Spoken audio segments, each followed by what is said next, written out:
Lord, as you have spoken to him to your Holy Spirit, let it be, O God, na kami, Ginoo, makareceive sa imong gusto na ipadawat karong orasa, Lord. I bless him in the mighty name of Jesus. Amen. Amen. One more time, give it up for Pastor Harvey. Thank you, Pastor James. Hallelujah. Can we all stand up? Usapa ka, one more time. Usapa ka, one more time. Sige, I just want to read to you guys a verse.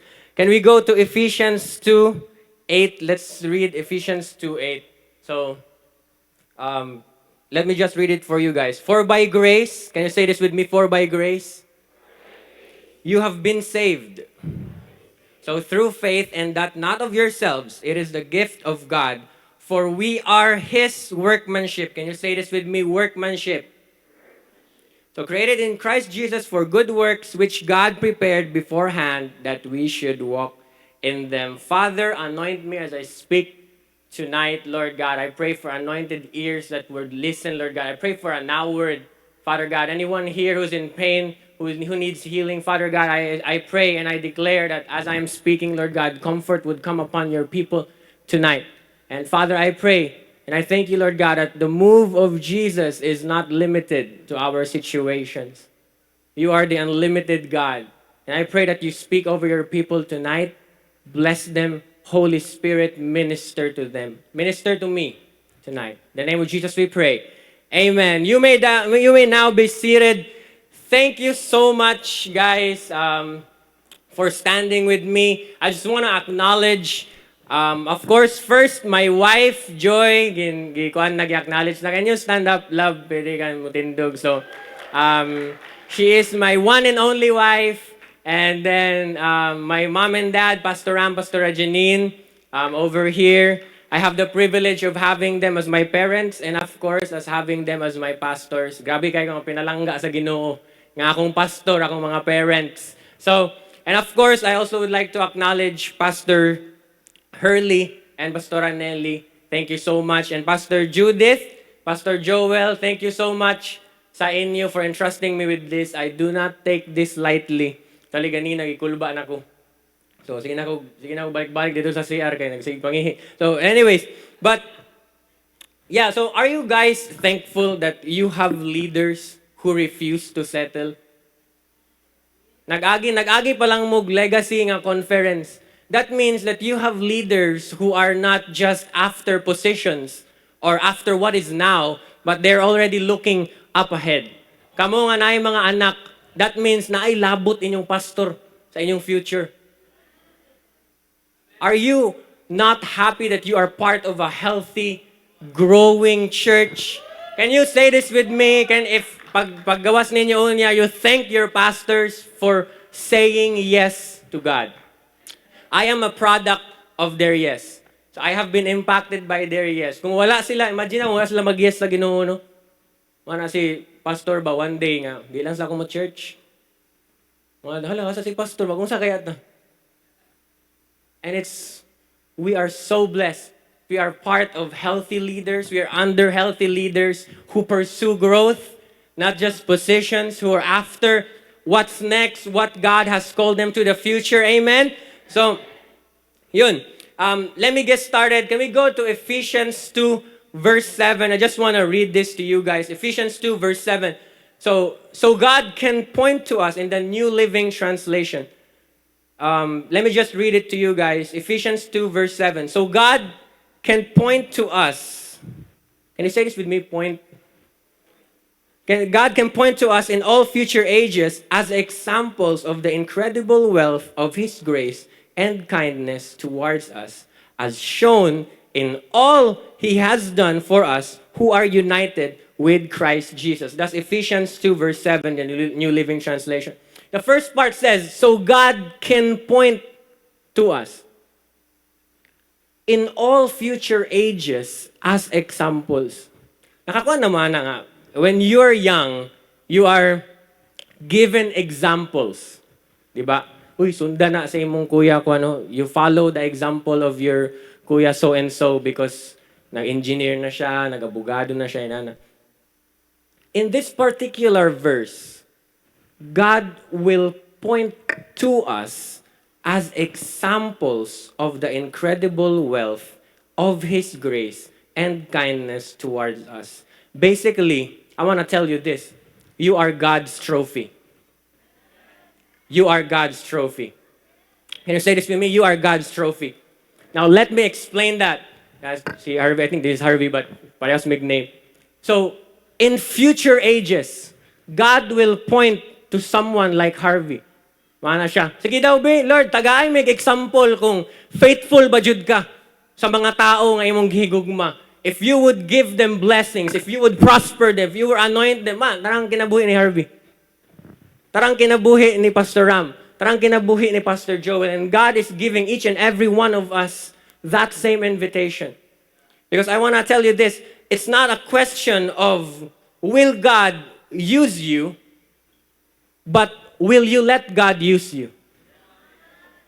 So, igsoon.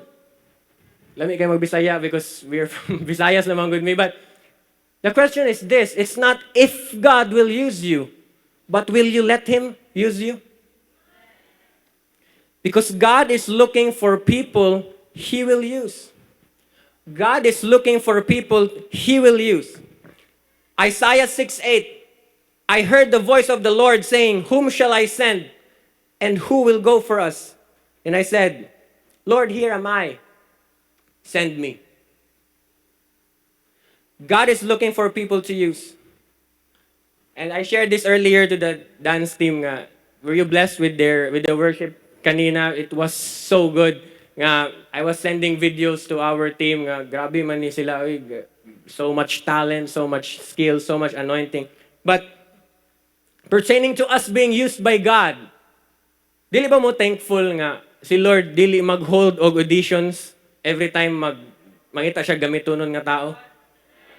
Sige daw, be, kay mangita ko gamiton nga tao, magpa-audition ta for pastor. Sige daw, pag-preach daw din be. Ay, dili. Nangurog, nag-anaan ang microphone, minus points ni. Aren't you thankful that God does not hold auditions to the ones He chooses? Because I want to tell you this, guys. Point number one, God is not looking for perfect partners. He is looking for the available. God can use the available. So, pangutanan ako sa imo din igsuon. Are you available? Ask yourself that. Let's go to Acts 4:13. Now when they saw the boldness of Peter and John and perceived that they were uneducated and untrained men, they marveled. And they realized that they had been with Jesus. Do you realize that Peter and John were uneducated men? Baga, wala na sila bachelor's degree. Ambot kung unsang degree ani nila, kung napa man ato nga time. But they were uneducated and untrained men. But what was their edge? What was the thing that made them stand out? They realized they had been with Jesus. And so, ayaw i-take lightly nga nag-church ka karon. Don't take lightly whenever you spend your time in prayer. Don't take lightly whenever you don't feel like it, but you still praise. Because even if you don't feel like it, you still benefit from it. Nag-isa bang, do you still remember the vegetables you ate last year or last week? Wala man, no? Or ang pagkaon nga gikaon last week, dili na nimo mahinumduman. But you benefit from it. So just keep on doing it because first of all, it's not about our feelings. Mao gani kitawag nga worship because it's about God. It's about Jesus. It's not about us. So, Peter and John were uneducated, untrained men during Acts 4. But they have been with Jesus. The thing that blessed me the most with the life of Christ is that He was on earth for around 33 years. 33 years. So gitagaan nga ni kag mission nga you're gonna save the world. Pila ka years imong pangayoon? Mga 100 years siguro pastor kay dili jud ni makaya. 33 years. He spent 30 of those years in training. And then his ministry was around 3 years. So basically, Jesus saved the whole world in 3 years. Yet, he was never for a moment anxious or in a hurry. Why? Because he knew the power of God that is at work inside of him. Tapos, after kang Jesus, the church would be built, right? So, kinsa man ang piliyon ni Lord? Wala ka na siyang pa-audition, di ba? He used fishermen to continue his legacy. Are you getting this? He used fishermen to continue his legacy. Lord, after you save the world, that's gonna be a very big impact, Lord. So who's gonna sustain it? Ngita ta dito sa may palengke. Ay na dito akong mga gamiton. What made them different was that they were available. Number 2, God can use the imperfect. God can use the imperfect. Do you remember in John 4 when Christ, Jesus, sat on a well and then he met the Samaritan woman? Let me read it to you guys. John 4:17 to 18. I have no husband, she replied. Jesus said to her, Tama, jud ka. You are right when you say you have no husband. The fact is, you have had 5 husbands, and the man you now have is not your husband. What you have just said is quite true. What business would God have been with a woman who was unfaithful? This woman was in the midst of her imperfection, yet God, in all of His grace, took the time to meet with her. So in the same way, church, I want to say this to someone right now. You may be feeling unperfect. You may be feeling imperfect. You may feel like you're a failure, or you may feel like, layo ra jud kay ko sa Ginoo. Tara ko ni naglingkod ako din, invite ra ko sa mga asawa. O gipugos ra jud ko din ni mama. But God can use the imperfect. Because it's not about you.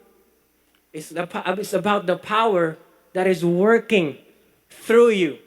So the question is, will you let God use you? Igsoon, would you give God the opportunity to show Himself through your life?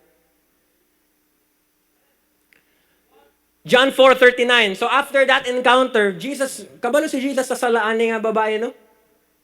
Tanan? God knows every dark secret that we have, that other people don't.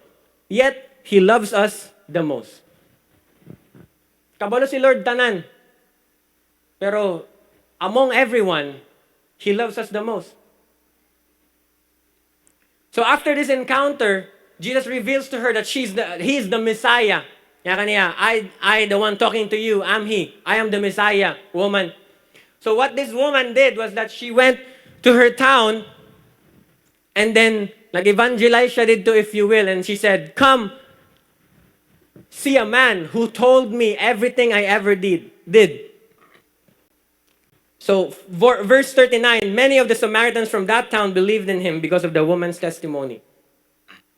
He told me everything I ever did. Some people only know your past. Now, let them know your testimony. Some people only know your past. Now, let them know your testimony. Years ago, during sa pandemic, I was assigned to accelerate, mag-encourage din ba sa worship. I didn't know nga my former classmate from high school was among the congregants. And so after I accelerated, I gave a encouragement. After I went out, he met me, ingon siya nga, iba jud no, basta nasa stage kay buutan, pero paggawas sa stage, dagan diig mga dili mayo ginahimo. Pero pa-joke ra to niya gihimo sa ako. Why? Because his version of me was the unsaved me. His version of me was the old me. His version of me wasn't the me that was saved and changed by Christ. He didn't know my testimony yet. So I want to tell you this. Don't rob God of the opportunity to write your testimony. Speaking of testimony, in court, who gives the testimony? Maka-answer yan, I can di. Wait lang. In court, who gives the testimony? The witness. Mao kung nag-evangelize ka, we call it another thing, which is witnessing. Because you witness the goodness of God in your life, how He saved you, how He healed you. But the question is this, ano witness man ka? Ikaw man ay sala. You're not the witness. You're the accused. So why do we give the testimony then? It's because this is our testimony. I was sitting on that judgment seat, waiting to be judged. Because I was not the witness, I was not the lawyer, I was not the judge, I was the accused, I was the suspect, waiting to be condemned, but because for He who made Him sin, He who knew no sin, to be sin for us, that we might become the righteousness of God in Him. This is our testimony, church. Nga sa una ako ang accused, but because of the love of Jesus Christ over my life, He switched places for me. Ana siya ang binago na dinhi ka sa testimony, dinhi ka sa witness. I'm gonna be the accused so that you can testify. I'm gonna be the accused so that you can witness.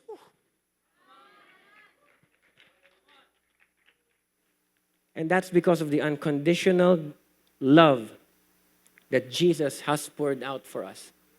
Aren't you thankful na si Jesus available? He made Himself available. What if dili available si Lord? Masya, napa magud may kuan meeting sa Mars? Napa ko iba nga planets nga kailangan na ko i-arrange ba? So unya na imong salvation.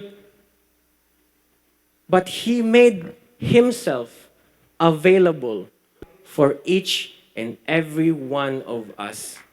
Igsoon, including those that would say no to His love. Apil tanan. For God so loved the world that He gave His only begotten Son, that whosoever believes in Him would not perish, but have eternal life. Everyone in the world, those who would say yes, and those who would scorn it. Apil sa igugma ni Lord. So what's our testimony? Our testimony is that we were once the accused, now we are the redeemed.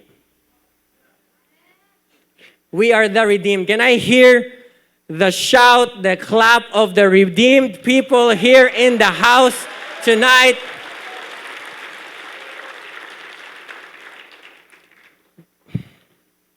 God can use whatever the enemy meant for evil for His glory. He will turn it to good. Not just for your good, but for the good of others around you, including your family. Some of you guys here, you're the first Christian in your family and you are being persecuted. So, na-toxic na relationship at home. This is my encouragement. Ayaw pagbalhin ng boarding house. Be present in that house. Kaya nga no, you are the move of God in your family. You are the move of God in their life. Imagine kung muhawa ka.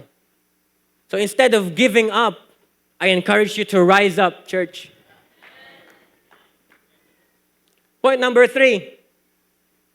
God can use the least. God can use the least. Pertaining to the fishermen earlier, nga uneducated and untrained, mayo kung untrained lang no, kay pwede pa i-train. Or mayo kung uneducated lang, kay pwede pa i-educate. Pero giduha gud nila, uneducated and untrained. Yet they were used by God. Yet they were used by Jesus because it's not about how much you have, but to whom you give it. So God can use the least. So stop looking at what you have and start looking at who you are with.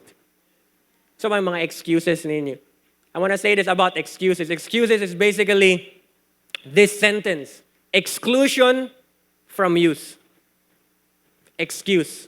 Exclusion for use. Lord, dili lang sa ko mag-cell group karon or dili lang sa ko mag-inani karon, dili lang sa ko ma-attend karon kay ngano man kay daghan kog mga things to do. I have things to do like this, like that. We all have excuses to tell God, not yet. Karon igsoon, mo tananta ka. Does God have excuses in order not to use us? Does God have reasons in order not to use us? Nabaya, because I'm imperfect. I've failed. I'm not that. Dili man kay ko gwapo. Cute lang, anak kong asawa, pati akong mama. Dili man kay ko talented. I'm not educated. So God could choose somebody better than me. Pero maoning privilege igsuon. He's given us the opportunity to let Him use us no matter where we are at, no matter our situation. Because again, it's not about how much you have, it's about whom you give it to. Point number 4, para what did kay excuse? God can use you. Point number 4, God can use you. So some wait for a more convenient season, some wait for dreams and visions, and some wait for daghan lang ang mga perfect situations. But I want to tell you this, let God use you now. Point number 5, and this is fresh for me. It is something real to me. God can use you again. So if you've been doing ministry for some time, or siguro cell leader ka noong una, or siguro you're a leader, and then you failed along the way, or you made some mistakes, o nag-backslide ka, and you're wondering, God, pwede pa ba? murag lain man, murag monumental naman to nga mistake. I want to encourage that person here today. No amount of failure can overpower the sacrifice that Jesus has given in your life. No amount of mistake can... I-compare na ko na yung mistake sa cross. So, if you have been disqualified because you failed along the way, and now you want to repent and you tell yourself, dili na siguro pwede, dili na pwede gamiton ni Lord kay layo na kay ko. Dili sa ministry, layo na kay ko sa failure. God can use you again. Because the cross is more powerful. Where sin abounds, grace superabounds. His love for you superabounds. Do you know the life of Lazarus? Patay na gani si Lazarus, gigamit pa ni Lord. Katoy noon, kay available to, sure kang available, kay naghigda na lang din na. You know for sure that he was available, but he was dead. Yet God, by His grace, still used him. And now as I close, nako illustration, can I ask Nathan to go to the drums? Just a little bit of illustration. So, let's go to John 6, verse 9 to 14. Let me just read this to you guys. John 6, verse 9 to 14. So this is talking about the feeding of the 5,000. So nangita sila pagkaon sa 5,000 nga people, nga feeding program ni Jesus. On the spot lang pag yun. Lisod kayo na nga feeding program, no? More than 5,000 people. Mahal lang. Pakaunon na to. Mayon ta kung 5 lang ba? Okay, pwede lang mag-take out. But there were more than 5,000 people present at this time. Ana si Lord, pakaunon na to. So they were looking for ways to feed this family, these families. So nangita, then they said, there is a lad here who has 5 barley loaves and 2 small fish. But what are they among so many? Gamay ra kayo ni for what you have planned, Lord. Gamay ra man kayo ni compared to your glory. What are they among so many? Then Jesus said, make the people sit down. Now there was much grass in the place. So the men sat down in number, 5,000. And Jesus took the loaves, and when He had given thanks, He distributed them to the disciples. and then they were filled. He said to his disciples, "Gather up the fragments that remain, so that nothing is lost." Therefore, they gathered them up and filled 12 baskets with fragments of 5 barley loaves, which were left over by those who had eaten. So the 5 nga tinapay, 2 ka isda. Modern day siguro, pansit canton, na sardinas, ang gihatag nila kan Jesus. And it was for sure not enough for 5,000 people, but it was not about how much was given. It was about to whom it was given to. So I want to ask you this. It's not about how much you have. Pila ba na ani mo? Kani ang pautana. Nagkinsa man nimo hatag. It's not about how much you have. But who will you give it to, church? And in your life, in your choices, in your limitations, kulang. Kulang kayo. But if you give it to God. Now, na ako'y gamay ng illustration din eh. I wanna tell you this, daan, dili ko drummer. Pero, dili ko drummer. Now, I'm gonna try, ako nga, uneducated and untrained drummer, si Ken Nathan. Can we give a hand to Ken Nathan? So, I'm an uneducated and untrained drummer. I'm gonna try to play the drum sound. Okay, thank you. Bear with me.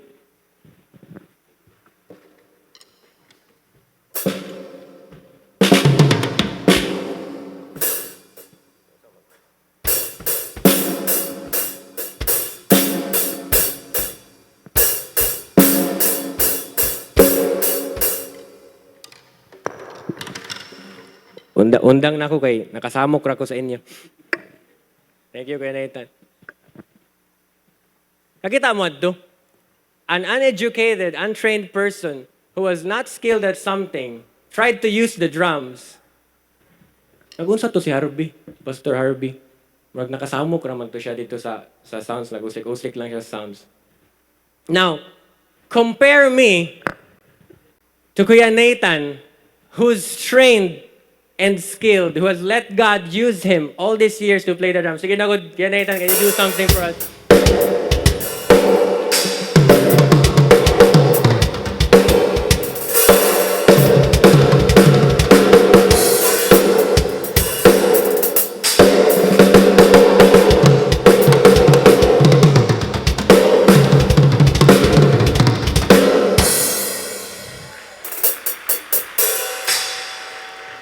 Can I ask the worship team to come as I close? Ganina, nag-usik-usik ra ko sa inyong oras na nag-try kog drums. So, nindot kayo ang drums. Branded, nindot kayo tanawon, lami sa mata. But because I did not have the skill to properly bring out its full potential, I could not produce something good with the drums. Tronako, you did not get it.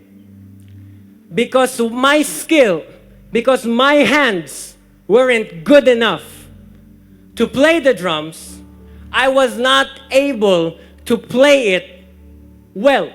I was not able to produce something good because I was not good enough. Because my hands were not skilled enough. Now try to look at yourself, that drums, as your life. Imo daw kinabuhi nabi. Tapos try nga ako ang mag-mold sa imong kinabuhi.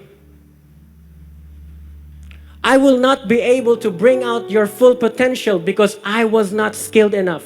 Now imagine this, church. What if you put something like your life into the hands of the perfect, mighty, loving, gracious, merciful, all-powerful God who has moved heaven and earth? Try na good babe, butang sayang kamot. So the question is this: would you trust God with your life? Would you give God your yes today? Would you give God your, here I am, Lord. Lord, I've tried everything. Try na ako iba-ibang relationships. I've tried substances. I tried my own decisions to mold my life. I tried all of these things that were not Jesus to play me, to form me. But nothing can compare to the hands of Jesus. Kadto pagod nga kamot, ay buslot. Woo! Those hands, Jesus' hands, have holes in them. You know why? Because after His resurrection, although Jesus was in His resurrected form, the perfect body, ana siya kang Thomas, touch the scars in my hand. Did you know that if God could have transformed Himself to the resurrected body, He could have healed His scars? He could have chose nga ang iyang kamot walay buslot. But those hands would not have holes in them because He is presently in His resurrected, perfect body. But He kept those scars. He kept those scars because they're a sign of His love for you.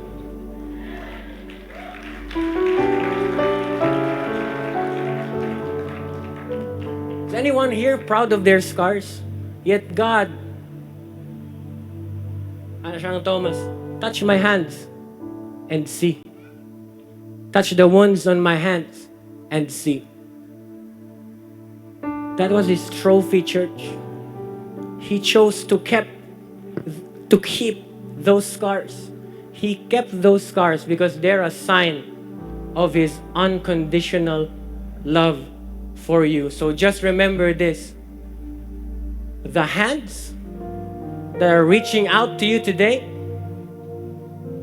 are not hands that are waiting to be proven.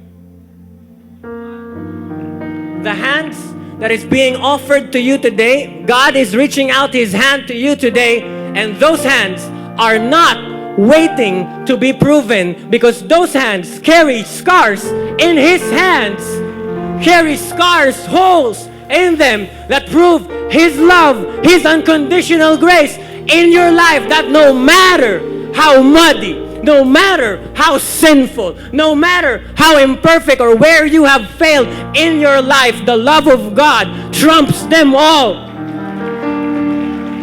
Because nothing can beat the sacrifice that Jesus has made. So biskang unsa ang imong rason karon, kailangan ra ni mag-usa nga rason. Lord, I know that you love me. Ang gi-share ni Pastor Joel kanina.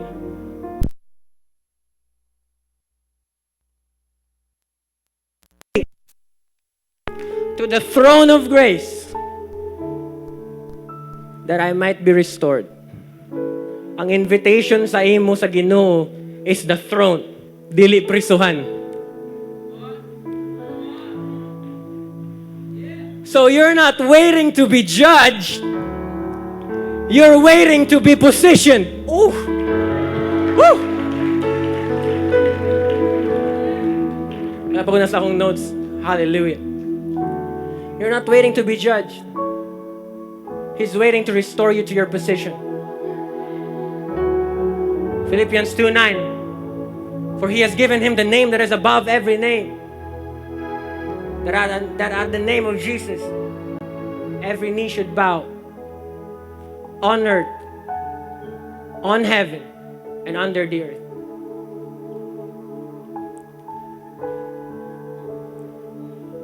So it doesn't matter how much you have.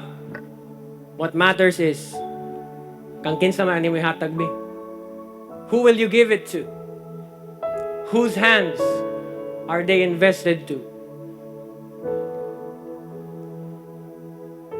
So So this is my invitation to you today. All heads bowed, all eyes closed. Can we all bow our heads as I close? If you want to be restored by Christ, or you want to rededicate your life, or you want to dedicate your life, can you raise your hands? No one's looking, just raise your hands. All hands are raised.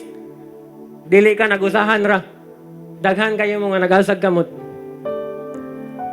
And pray this prayer with me. Father God, thank you for your love. Thank you for your scars.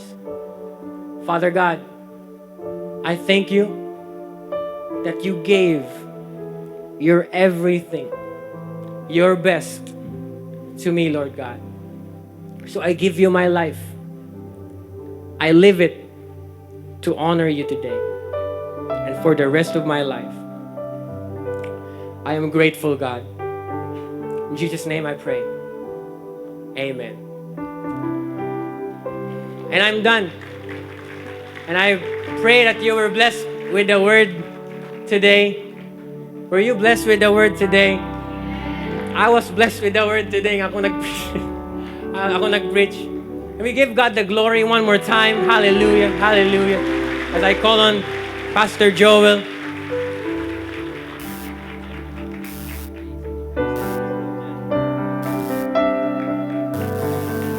Wow, wow, wow, wow, wow. Parang gusto ko lang makinig doon. I just want to sit down. It was so amazing, no? Grabe. Nabitin ako. Blessed are the preachers that preach short, for they will be invited again. Okay? Thank you, Lord. Can we just give it up for Pastor Harvey for sharing his heart, sharing his experience.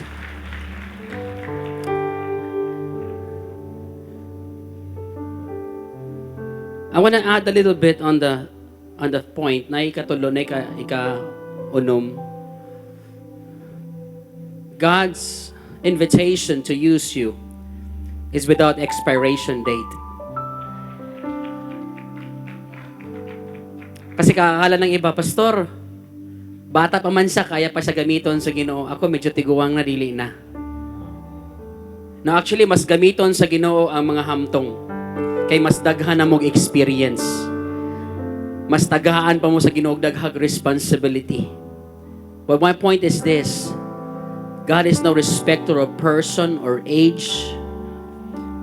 When you say yes to the Lord, He will use you. So today, the issue of gamiton ba ko ni Lord, makasasala ko kayo, dili ko qualify, ani ko, wala na ni, dili na ni issue karon. Si Lord, si Lord, andam na ko, gamitan ta ka. Gamitan ta ka. Just cross over, just cross the chicken line. Kanang hadlok ko, di ko na ako kaya. Just cross the chicken line and step out in faith and say, Lord, let's go. Let's do it your way. Amen? Let's do it your way. Huwag mong tatapusin ang year na to na naglingkod ra gihapon ka diha. Tama? Marag hinay man ang amen. Dili ikaw ang end receiver sa tanan gihimo ni Lord nimo. You are a channel of blessing. Agianan ka. So kung gibag-o ka ni Lord, dili na tungod kay ikaw lang. Gibag-o ka ni Lord kay gusto ka niya gamiton nga mopakita sa kabag-uhan ngadto sa uban. Amen? And that's exactly the heart of this church, mga kaigsunan. We all know John 3:16. Right? That's the most famous verse in the Bible. For God so loved the world that He gave His one and only Son. But seldom of us know the John 3:17. Ang saga ng John 3:17? God sent His Son not to condemn the world, but He might save the world through Him. God sent His Son. God sent His Son. Pampain. That's repeated 37 times in the book of John. Kasi ang identity ni Jesus, He is not just a son. His identity is send son. Touch your neighbor, say, send son. For God so loved the world that He gave His one and only Son. He sent His Son. All throughout the New Testament, all throughout the book of John, it has been His identity. I'm a sent son. I'm sent by my Father. I'm a sent son. What if son lang siya? He is King of Kings and Lord of Lords. He's the great I am. He's creator of all of the things. Pero kung wala siya gisend, asa kahata karon. We will not be saved. We will not experience grace. We will not experience the abundance of that exchange. Right? His identity is His sent son. And as disciples of Jesus, our identity is Jesus. Our identity is in Him. So you are not just a son and a daughter of God. You're a sent son. You're a sent daughter. God is going to use you. Come on, somebody. Amen? Thank God that you're already a son of God, a daughter of God, changed, redeemed, changed by the Lord, forgiven. Salamat, anak sa Ginoo. You reap all the benefits of favor of God, but you are not just a son and a daughter of God. You are a sent son, just like God the Father sent His one and only Son. You are also sent to go out there and to make Him known. And that's exactly what Pastor Harvey is saying.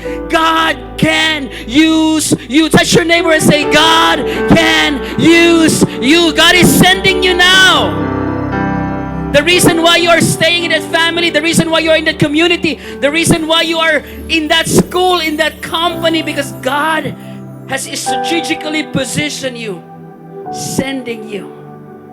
So from now on, hindi ka babalik tomorrow sa school mo, sa office mo, sa trabaho mo na, ay, naalala ko, anak ko sa Ginoo. No, you're a sent son. You're a sent daughter. Because God is using you. Amen? Palapakan natin si God. Come on, palapakan natin si Lord. Come on, mga sent sons, sent daughters. Woo! Iba na ang tingin mo sa sarili mo ngayon, pinadala ako ng Lord. Amen? Touch your neighbor, sabihin, pinadala ka ng Lord. Hindi ka hinulog ng langit, hulog ka ng langit. Thank you, Lord. Thank you, Lord. Are you blessed tonight? Are you overflowing? Amen? Are you convinced that God has chosen you? Amazing ka ito pangalan, Pilipino. Gipili na, gipino pa. Grabe ka. Wala kay takas, ani, mga kaigsonan. Gipili na ka, gipino pa ka. Mauna nga, lamig kayo mga lagad sa Ginoo. Amen.